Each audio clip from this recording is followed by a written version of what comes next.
Buen día, yo soy Pedro Grosse, soy cardiólogo y actualmente soy presidente de la Sociedad Tucumana de Hipertensión Arterial y trabajo en el Centro Privado de Cardiología. Cuando surgieron los primeros estudios, la primera información, se relacionó a la hipertensión como el principal factor de riesgo para tener COVID grave. Después, cuando se hizo un análisis más profundo, se ha visto que en realidad los pacientes que tenían mucho riesgo eran aquellos que tenían una hipertensión ya evolucionada, que tenían ya enfermedades asociadas como infarto, y a ellos le iba muy bien, le iba peor. Mientras que aquel paciente que era solo hipertenso y no tenía daño de órgano blanco, que se llama, o sea, lesiones, en realidad no tenía un riesgo realmente incrementado. En forma colateral, esto llevó a que sí se empiece a ver que está muy relacionado con los pacientes con riesgo cardiovascular, pero también se veía que la gente dejaba hacer sus controles. Entonces hemos tenido, digamos, el año pasado sobre todo, un incremento muy importante de consulta por infartos evolucionados, que era gente que dejó de ir a sus médicos y hasta dejó de ir a la guardia. Entonces, en vez de llegar cuando estaban con el dolor de pecho, que era el momento agudo del cuadro, llegaban ya cuando estaban con su infarto evolucionado. De tal modo, el COVID pegó de dos formas. Por un lado, por el riesgo que incrementa de la patología cardiovascular, y por otro lado, porque generó una disminución de los controles de rutina que obviamente disminuye notablemente el riesgo de las complicaciones. En nuestro centro se hizo un trabajo y aproximadamente se había reducido en un 50% la consulta por guardia. Estamos hablando de marzo 2020. La verdad que nunca volvió a la normalidad durante el 2020. Recién ahora uno podría decir que está un poquitito lo más cercano a lo normal, pero hay todavía gente que no consulta. Hay gente que todavía está en la casa y no solo no consulta, sino que paulatinamente va abandonando la medicación. Y como por ejemplo la hipertensión o la dislipidemia son patologías que son asintomáticas y solamente el paciente se entera cuando ya lamentablemente tiene el evento, bueno, considera que está perfecto y que no le hace falta la medicación y va suspendiendo uno por una medicación y después llegan las complicaciones. Y el joven era como que tenía una postura absolutamente que a mí no me toca. Hay muchos jóvenes que tendrían que hay una edad en la cual ya tenemos que empezar a hacer los controles y este grupo no se lo hizo, pero del grupo etario de gente mayor, que generalmente es la que sí tiene presente su patología cardiovascular, fue tal temor al COVID que en la balanza siempre primó el riesgo de COVID y no pensar en las complicaciones cardiológicas. Así que nosotros, sobre todo que manejamos más que nada población adulta, hemos visto cómo muchos pacientes adultos no quisieron salir y hoy en día, hasta teniendo las dos vacunas, tampoco quieren venir a control por temor a que les pueda pasar algo, sin medir realmente que en ellos hoy en día es mucho mayor riesgo de una complicación cardiovascular que lo que podría llegar a ser de COVID en sí, sobre todo considerando que ya un año del inicio de la pandemia, prácticamente todos los centros asistenciales se adaptaron. O sea, nosotros estamos trabajando de una forma totalmente distinta a lo que trabajábamos pre-pandemia, con protocolos, con medidas, atención por turno. Por lo tanto, el riesgo de contagio es prácticamente nulo en un lugar asistencial. Hola, buenos días. Bueno, gracias por la invitación. Esto es muy importante para nosotros como sociedad también, hacer la difusión a la sociedad en general. Mi nombre es Florencia Weisman, soy cardióloga, especialista en hipertensión arterial. Fui presidenta de la Sociedad Tucumana de Hipertensión antes que el doctor Grosse y hoy me desempeño también en la Sociedad Tucumana y en la Sociedad Argentina de Hipertensión Arterial como miembro activo. Nosotros ahora estamos con otros cursos también que le llamamos la otra pandemia en realidad, porque la hipertensión arterial es una enfermedad recontra prevalente y según las edades en que vayamos a buscarla vamos a tener las distintas prevalencias hasta mayores de 70, más del 50% de la población. Así que bueno, nada, es súper importante esto sobre pensar, ¿puedo ser hipertenso? ¿Qué es la hipertensión arterial? Es una pregunta que tiene que ser contestada de una manera muy amplia. Porque no es solamente el valor de presión que yo veo acá en el tensiómetro. Esto es un reflejo de que la presión está alta. Pero la hipertensión arterial es una enfermedad sistémica que se manifiesta, claro, en el tensiómetro, ahí yo la veo. Pero es una enfermedad sistémica que va afectando, que es asintomática. Eso es lo que más nos hace ruido. Pues si yo tuviese dolor o me duele algo, o tengo rojo, o tengo algún síntoma, me obliga a la consulta rápida. Como es asintomática, puedo pasar años de mi vida sin saber que la tengo. Y es una enfermedad que cuando se instala empieza de a poco a generar cambios internos en el organismo nuestro, en las arterias, en el corazón, en el riñón, en el cerebro, que a la larga pueden llegar a impactar, como decía anteriormente el doctor Grosse, en eventos duros que llamamos nosotros, el ACV, la insuficiencia renal, el requerimiento de diálisis, el infarto, la insuficiencia cardíaca. Es un factor de riesgo. No significa que si yo tengo hipertensión voy a tener todo eso. No. Factor de riesgo nosotros lo explicamos como números de la lotería. Cuantos más factores de riesgo tengo, más posibilidades tengo de tener un evento, pero no necesariamente lo va a tener. Y ahí entramos donde nosotros hacemos fuerza para que uno se controle y esos números que tengo muchos, bueno, empecemos a disminuir los riesgos.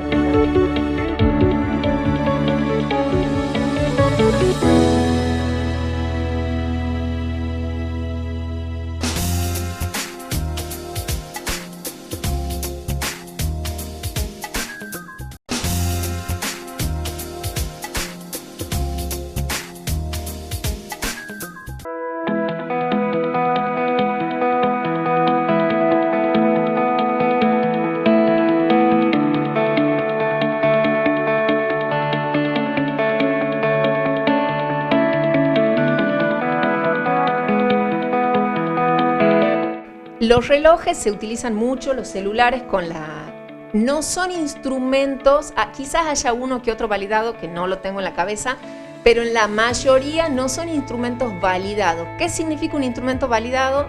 Yo, para hacer un diagnóstico, tengo que utilizar la herramienta adecuada.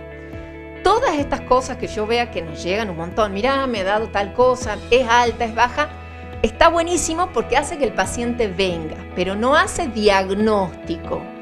Después podemos discutir cuál es, si está validada o no, bueno, nos fijaremos y no. En términos generales no hay muchas de estas aplicaciones validadas para eso, para diagnóstico ninguna, digamos, ninguna. El diagnóstico se hace acá o con mediciones de manera ambulatoria que las indicamos nosotros acá con aparatos específicos.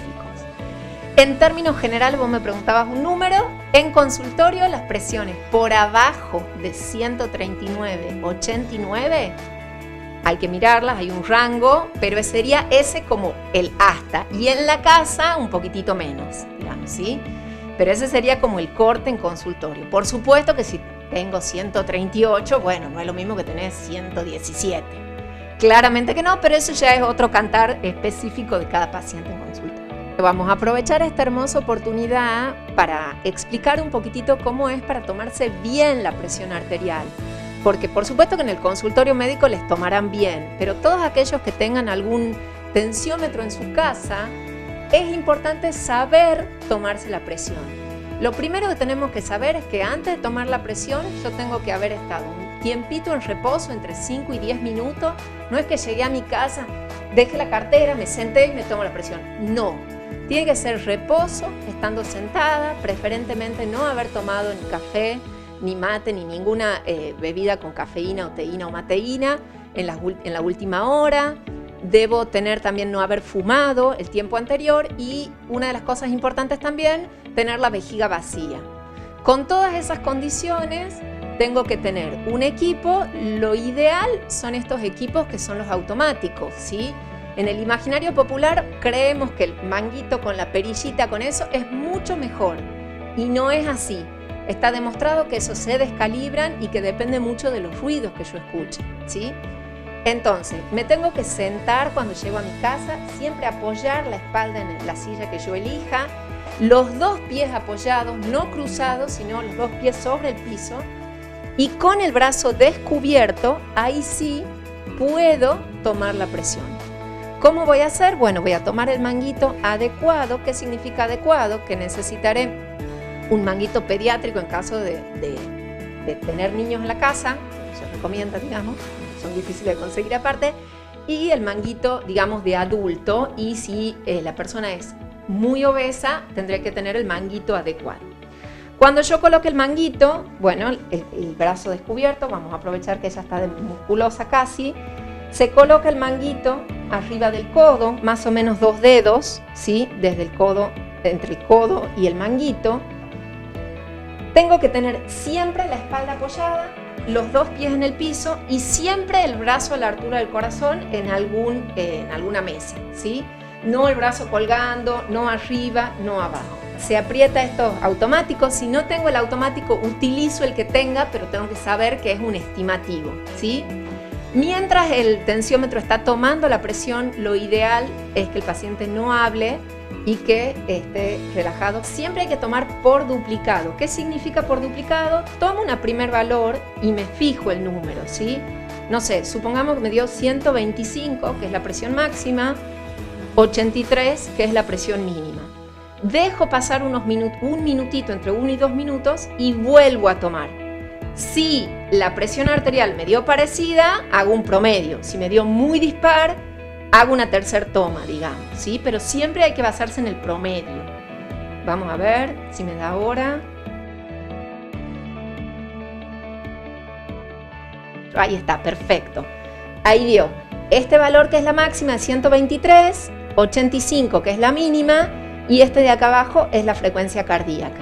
Entonces nosotros debemos tomar de nuevo en 1 minuto y medio, 2 minutos, y sacar el promedio. Y ese es tu presión arterial, ¿sí?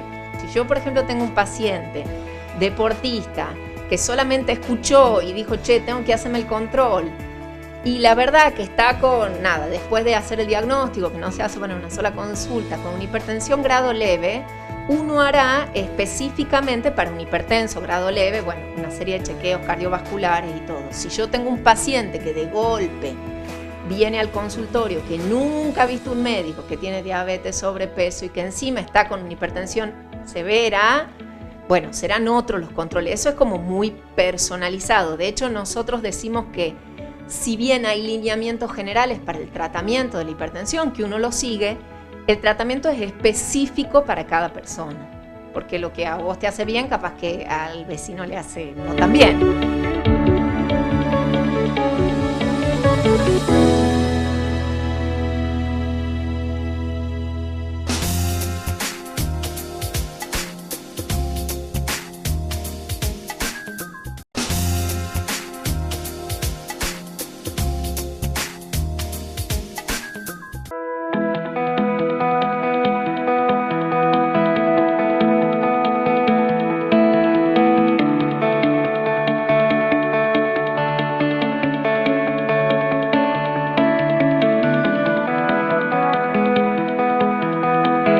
La medicación que uno indica de la presión es solo para el paciente, ni para la esposa, ni para el esposo, ni para el vecino.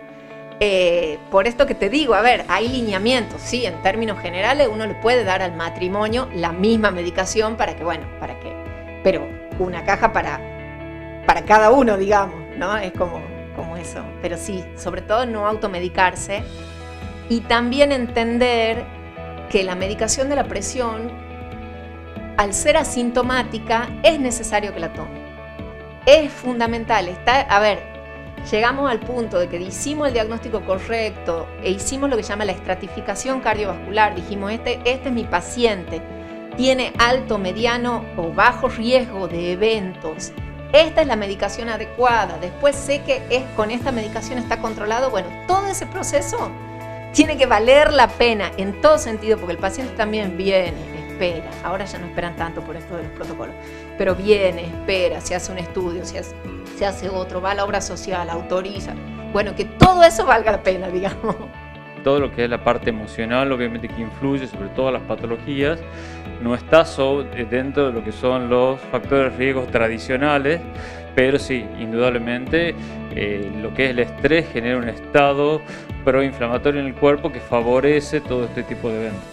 Existen pacientes que obviamente que no tienen factores de riesgo tradicionales y tienen eventos cardiovasculares, están dentro de lo que son las estadísticas, son los menos comunes, pero sí se ven. En este periodo, yo no sé si puedo decir que por la pandemia se incrementó, sí, lo que tiene el COVID, o sea, el síndrome post-COVID, que por lo cual hay que hacer también los controles, genera todo un estado proinflamatorio posterior al cuadro agudo que favorece todos los problemas cardiovasculares y todos los procesos trombóticos. Que no hay que dejar de hacer ningún control de las patologías crónicas, siempre en lo que es balanza riesgo-beneficio es totalmente en pro de hacer los controles. Cuando yo más estable esté de todas mis patologías de base, en caso que tenga COVID va a ser mucho menos grave. Y algo que es fundamental, sí hay que cuidarse. O sea, todas las medidas, o sea, una vez tiene temor de ir al consultorio, pero se junta en un asado el fin de semana. Y obviamente que un asado tiene muchísimo más riesgo que una consulta en consultorio. Entonces hay que seguir tomando todas las medidas de recaudo para no tener COVID, pero no hay que abandonar las patologías crónicas. La verdad que lo principal, y ya desde más como cardióloga que como hipertensóloga, es decirle a toda la población mayor de 40 que consulte, en general, población mayor de 40, capaz que a veces nos vamos un poquito más atrás, que consulte al cardiólogo una vez al año. Y ahí les van a tomar la presión. Si no consulté nunca y estoy en mi casa y escucho esto, bueno, tengo que pensar primero, ¿qué edad tengo? Si estoy más cerca de los 70, tengo más chance. ¿De dónde vengo, digamos? Mis padres tuvieron hipertensión. Si inclusive tengo la suerte de tener a mi mamá, le puedo preguntar, mamá, cuando vos estabas embarazada de mí, ¿tuviste hipertensión arterial? Porque los chicos que nacen de mamás, digamos, de embarazos asociados a hipertensión arterial, tienen más posibilidades de tener hipertensión que no. Entonces en la consulta de las mujeres uno le dice, ¿tuvo hijos? Sí. ¿Tuvo hipertensión en el embarazo? Bueno, es un factor de riesgo. Si tengo un poco de sobrepeso, es un factor de riesgo. Si fumo, es un factor de riesgo. La diabetes generalmente está asociada a hipertensión arterial. Entonces, si no consulté así y tengo alguna de estas cosas, vengan a la consulta. Y lo más importante es que cuando uno haga la consulta, la presión arterial esté tomada de manera adecuada. A nosotros nos llegan muchos pacientes, que está buenísimo que nos lleguen de nada, gente que le tomó la presión así de manera aislada y le dijeron que estaba alta. Buenísimo ese tipo de cosas, y uno después en el consultorio constata si hay o no hay hipertensión. Que silente, que no esperen a que me duele la cabeza, nada. Hacerse los chequeos, saber que el riesgo de enfermarse de COVID en los consultorios es muchísimo menos que en la vida cotidiana. Y eso, ir al médico, anticiparnos, hacer prevención. Nosotros, lo que yo decía al principio, nosotros como la Sociedad de Hipertensión, lo que queremos hacer es esto, es evitar las cosas. Entonces, la difusión poblacional es súper importante. También aprovecho para decir que hay unas campañas que se llaman Conoce y Controla tu Presión de la Sociedad Argentina, donde, bueno, ahí entrando en la página de la sociedad uno puede cargar sus datos y tener los datos propios que ya tenemos, una campaña larga de muchos años. Así que bueno, nada, los espero en el consultorio a todos. Yo estoy acá en el Centro Privado de Cardiología, Rivadavia 550, los lunes y los jueves por la tarde y los miércoles a la mañana en la Santiago del Cien, en el Instituto Vitalia, en el tercer piso que está el Instituto Méndez Valladares. Así que los espero ahí próximamente en Yerba Buena. Trabajo en el Centro Privado de Cardiología, lunes, miércoles y viernes de 9 a 16, en Corrientes 846, martes y jueves, y en el Centro Médico Asís en Yerba Buena, martes y jueves a la mañana.